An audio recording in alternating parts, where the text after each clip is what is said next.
배움과 나눔 미래를 꿈꾸는 평생 학습 도시 우리 동구. 네, 대구 동구청에서 운영하는 주파수 동구 36.5 영화인문학 2부 영화가 나를 위로하는 시간 시작하겠습니다. 저는 코칭 기반으로 질문하며 영화와 삶을 연결하는 윤짱. 상군입니다.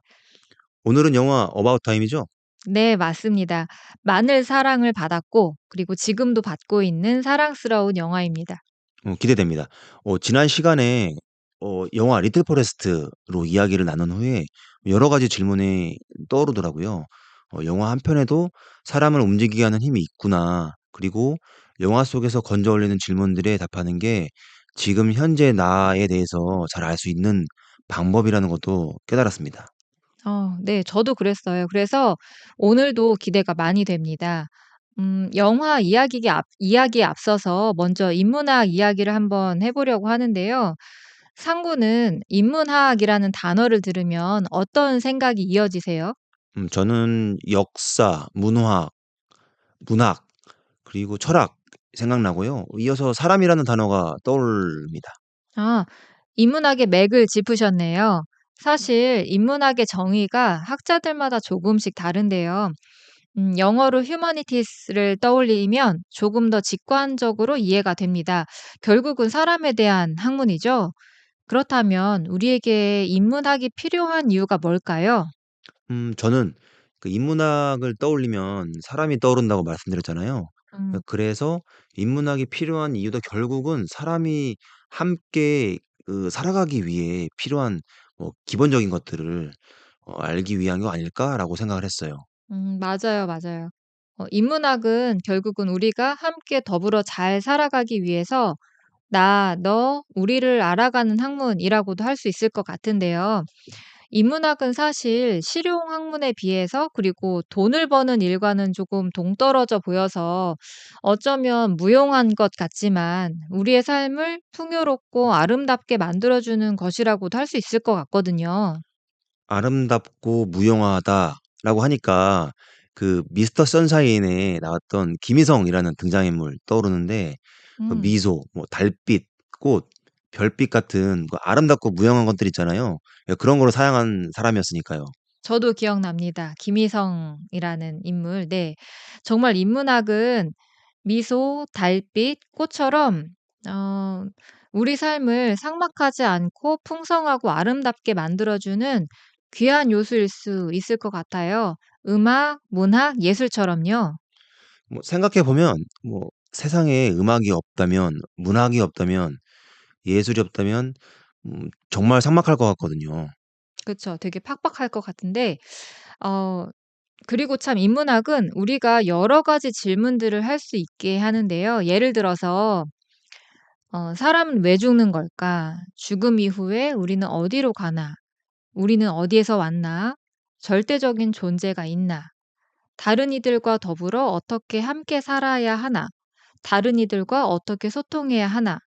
이런 질문들에 머무를 수 있게 인문학은 우리를 독려하기도 하는 것 같습니다. 그러고 보면 그 인문학은 결국 우리에게 하는 질문, 우리에게 말하는 학문이겠네요. 수많은 질문들이 '나는 누구인가? 당신은 누구인가? 우리는 누구인가?'로 모이겠네요.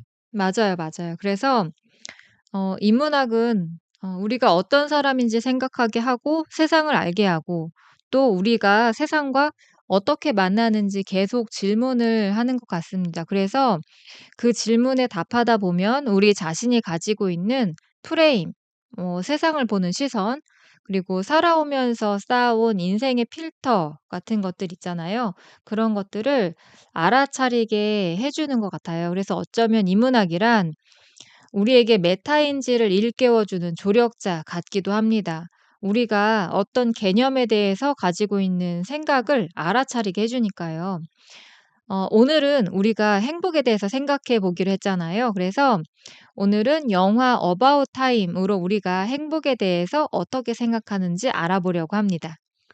저는 사실 행복이라는 단어가 어렵지는 않은데 막상 행복에 대해 이야기하려고 하니까 갑자기 막막하다는 생각이 들었거든요.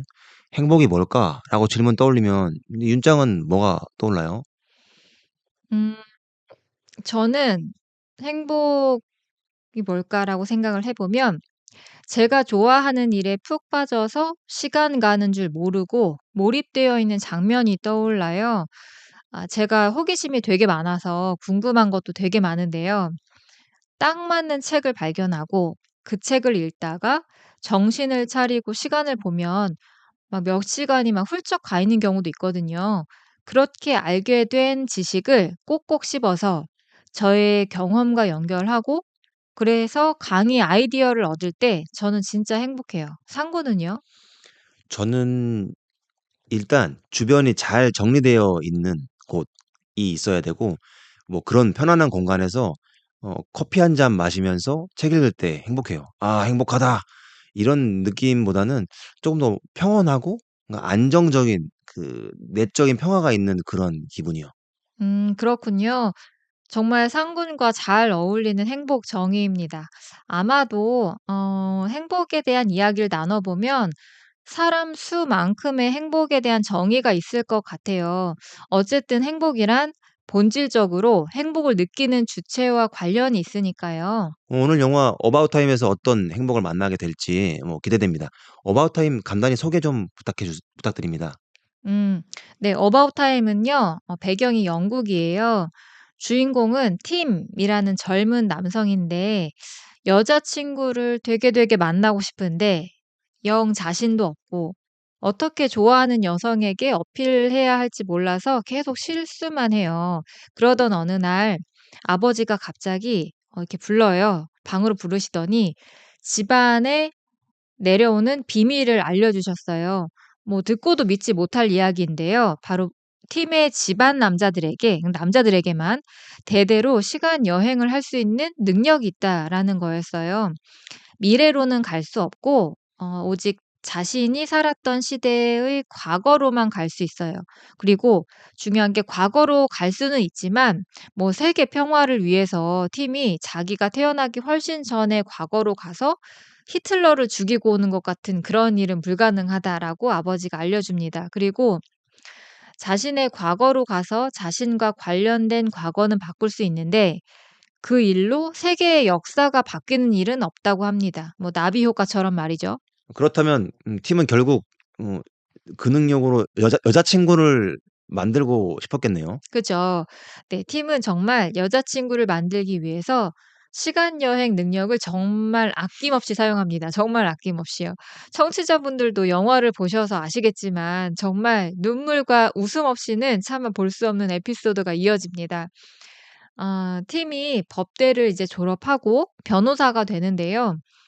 꿈을 위해서 런던으로 가요. 그래서 결국은 이제 팀 자신의 운명의 여인 메리를 만납니다. 그리고 메리를 만났잖아요. 그런 다음에 이제 메리의 사랑을 얻어야 하는데 메리의 사랑을 얻기 위해서 계속 정말 계속 시간 여행을 해요. 저는 팀과 메리의 그 결혼식 장면이 정말 인상적이었어요. 그 기억나시나요? 포스터에 나오는 그 장면인데요. 야외 결혼식을 하는 날 비가 거의 태풍 오듯이 퍼부어요. 비바람이 몰아치고요. 완전 아수라장입니다. 이 야외 결혼식에 비바람이라니.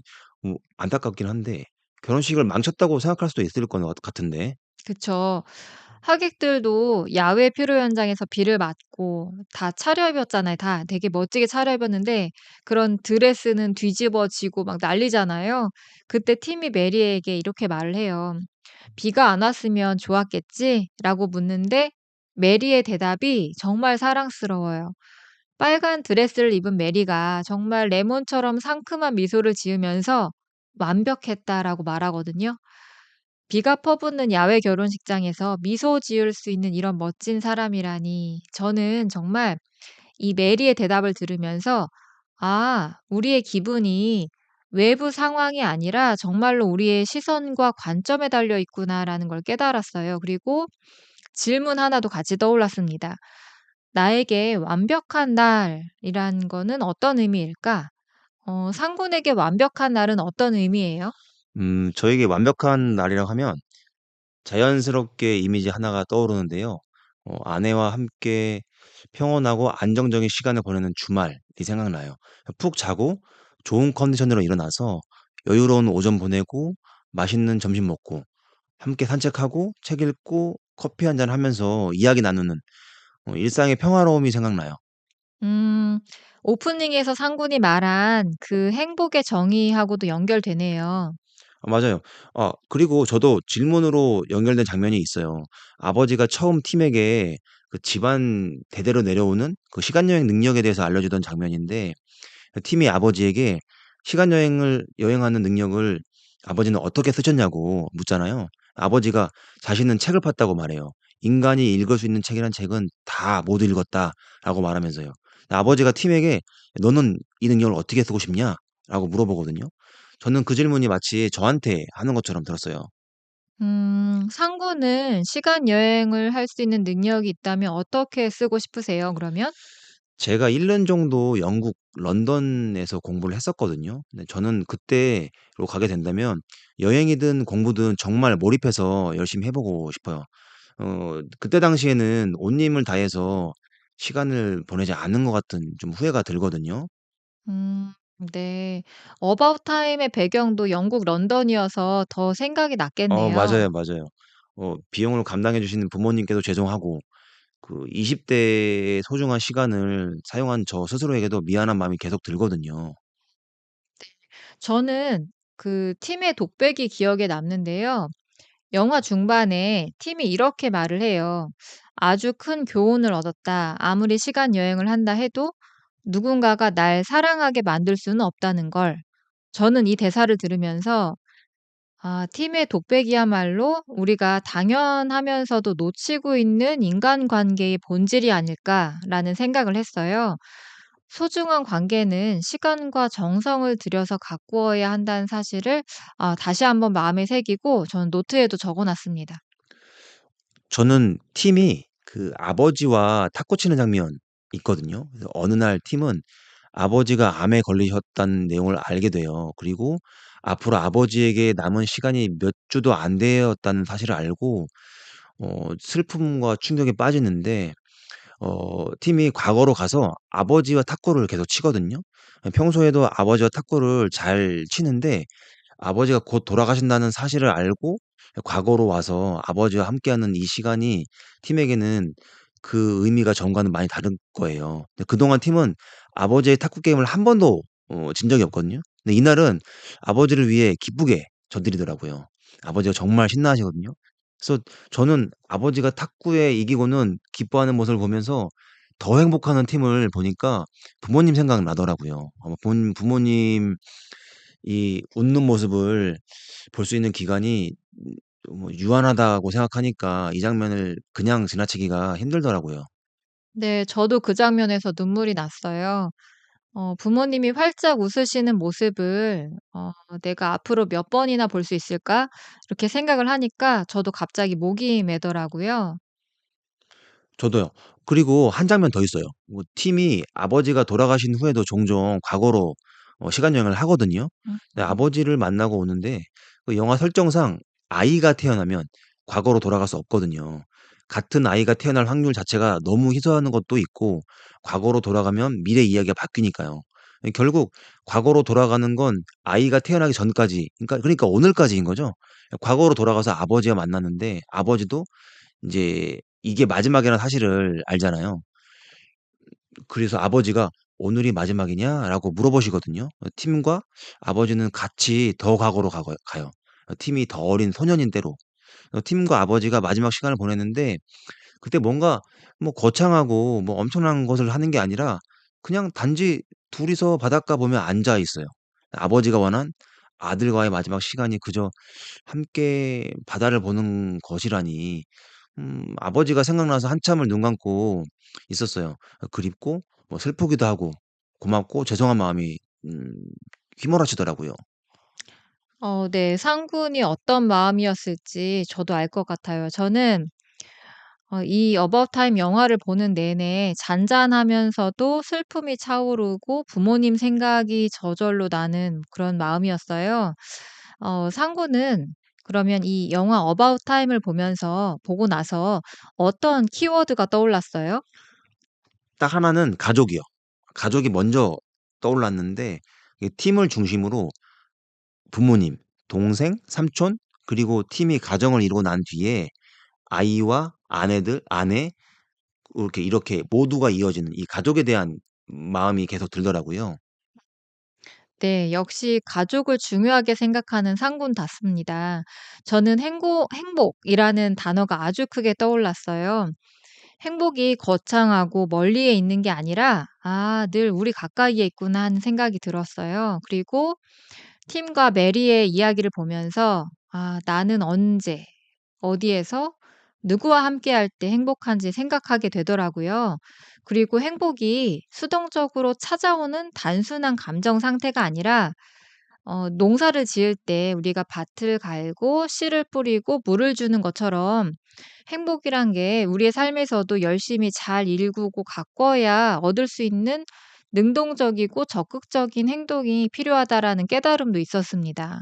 저는 그 사랑이라는 단어도 떠올랐는데 그 영화에서 여러 모양의 사랑이 나오거든요. 뭐 팀과 메리, 팀의 부모님, 그리고 팀의 여동생인 키캣. 이 사랑을 보면서 '나에게는 사랑이 어떤 의미인가?'라고도 생각했어요. 그리고 나는 무엇이 채워질 때 사랑받는다고 느끼는지 어떻게 표현하는지에 대해서도 음. 예. 상구는 왠지 사랑꾼이실 것 같아요. 저는 이 영화에서 가장 중요하게 생각하는 키워드는 선택이었어요. 영화 설정상 팀에게 시간 여행을 할 수 있는 능력이 있어도 결국 같은 시간에 두 장소에 동시에 있을 수는 없잖아요. 그리고 과거에 어느 곳으로 이동해서 어떤 행동을 하면 동시에 다른 곳에서 다른 사람과 함께했던 일은 없던 일이 돼 버리거든요.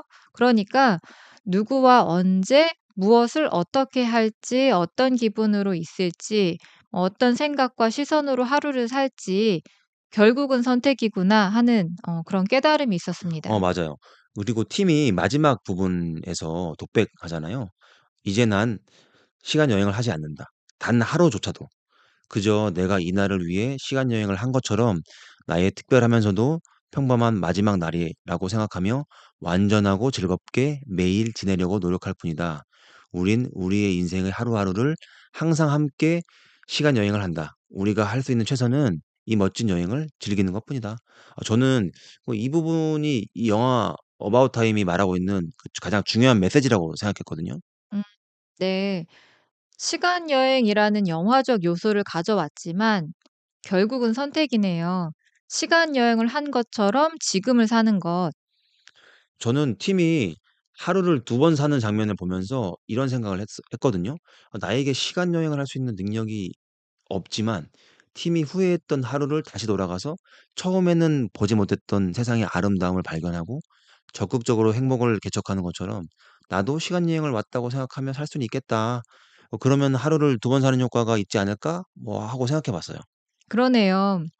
하루를 시작할 때 사실은 내가 한번 살았던 하루를 마음에 들지 않아서 다시 한번 살려고 왔다고 생각하면 조금 다르게 느껴질 것 같습니다. 그리고 만약에 아침에 '오늘이 나의 특별하면서도 평범한 마지막 날이다.'라고 생각을 하면 허투루 보내지 못할 것 같아요. 그리고 다시 오지 않을 오늘을 어떻게 보낼지 진지하게 고민할 것 같습니다.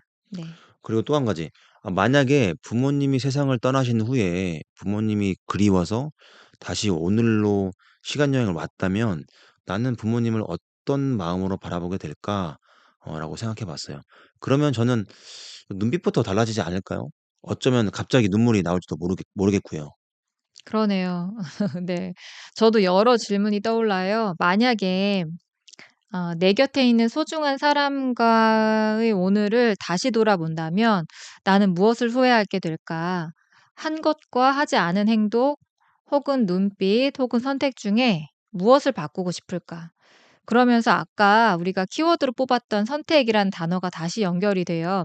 음 '모든 순간의 기분과 생각 그리고 행동을 우리는 선택할 수 있구나. 그리고 어떤 외부 환경 속에서도 우리는 우리 자신일 수 있겠다.' 음. '이 멋진 인생 여행을 어떻게 잘 누릴 수 있을까?' 뭐 이런 생각과 질문들이 막 이어집니다. 그런 의미에서 보면 그 빅터 프랭클의 죽음의 수용소에서라는 책이 있는데 모든 순간의 자극과 반응 사이에서 우리는 선택할 자유가 있다는 사실, 그리고 어떤 경험에서도 의미를 찾을 수 있다. 저는 빅터 프랭클의 죽음의 수용소에서를 읽으면서 환경과 사건도 중요한데 그걸 바라보는 사람의 시선, 그 시선이 얼마나 중요한지 깨달았거든요. 같은 환경에서 같은 일을 겪는 사람들이 모두 같은 시선으로 같은 생각을 하는 게 아니고 그로 인해 결과도 완전히 달라지거든요. 그리고 그건 타인이 시켜서가 아니라 오직 자신만이 결정할 수 있는 부분이거든요. 그러네요, 정말. 저는 상군 말을 들으면서 또 연결된 그 존 스튜어트 밀이 떠올랐어요. 밀이 이런 말을 해요. 인간이 품위를 유지하고 고상한 쾌락을 추구하기 위해서는 타인의 행복을 위해서 자신에게 주어진 고통도 감수해야 할 필요가 있다. 개인의 행복은 타인의 고상한 성품에 의한 혜택이다. 그리고 나의 행복은 타인이 나를 위해 고통을 감수한 결과다. 영화 마지막쯤에 팀과 메리가 아침에 알람을 듣고 깨어나는데 팀이 메리에게 자신이 아이들을 챙기겠다고 말하면서 조금 더 잘하고 말하고 계단을 내려가서 아이들에게 아침을 챙겨 먹이고 큰딸의 등원을 함께 해요. 아내와 아이들을 위해서 자신의 시간과 에너지를 쓰겠다는 선택을 한 팀의 얼굴이 그 꿀 같은 아침잠을 포기는 했는데 만족스럽고 정말 행복한 미소가 담겨 있거든요. 그리고 팀이 이제 딸이 어 들어가잖아요. 들어가면서 뒤돌아볼 때 계속 남아서 계속 손을 흔들어 줘요. 웃으면서 미소 지으면서 계속 몇 번이고 뒤돌아보면서 아빠와 눈을 마주치며 계속 행복해하는 그 딸의 모습을 보면서 '아 누군가를 행복하게 만들어 주는 게 그렇게 거창한 것도 아니고 엄청난 것도 아니구나.'라는 깨달음이 왔습니다. 팀도 윤짱님도 행복의 비밀을 찾은 것 같네요. 그 미래 이 말도 연결돼요. 그들 자신의 행복 외에 다른 대상에게 정신을 집중하는 사람들만이 행복하다. 그렇게 다른 어떤 것을 목표로 하는 도중에 그들은 행복을 발견한다. 뭐 행복이 아니라 다른 어떤 목적을 삶의 목적으로 설정하는 것만이 행복해지는 유일한 기회다. 행복이 행복인지를 모르고 그것에 집중하는 사람이 행복하다. 나는 과연 행복한지를 묻는 순간 행복은 중단된다. 하나 더요. 그리고 이것도 존 스튜어트 밀이 한 말인데요. 자기 자신을 극복하는, 즉 자신의 몸과 마음을 극복하는 개인이 자신의 주인이다. 저는 이 말이 책 그 상자 밖에 있는 사람이라는 책과도 이어진다고 봤어요. 행복의 비결이 궁금하신 분들은 또 찾아보셔도 좋을 것 같습니다. 오늘 하루 행복에 대해서 그리고 팀이 알게 된 행복의 비밀에 대해서 곰곰이 생각을 해 봤는데요. 우리가 2 부에 걸쳐서 영화 인문학 시간으로 함께 했습니다. 영화가 우리를 위로하는 시간이란 시간이었는데 결국 인문학이란 내가 나에게 그리고 내가 세상에게 질문을 던지고 그 질문에 대한 대답을 하면서 스스로를 그리고 세상을 알아가는 과정이라고 생각을 해요. 우리는 우리 자신에 대해 그리고 세상에 대해 알게 될 때 깊은 위로를 얻게 됩니다. 외부로부터가 아니라 깊은 내면으로부터의 위로를 우리 청취자분들이 만나시기를 바라고 음 어제는 역사, 내일은 신비, 오늘은 선물이다. 쿵푸 팬더에 나오는 대사인데요.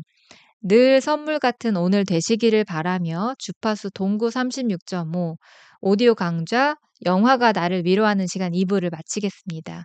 윤짱과 상군이었습니다. 감사합니다. 행복합시다.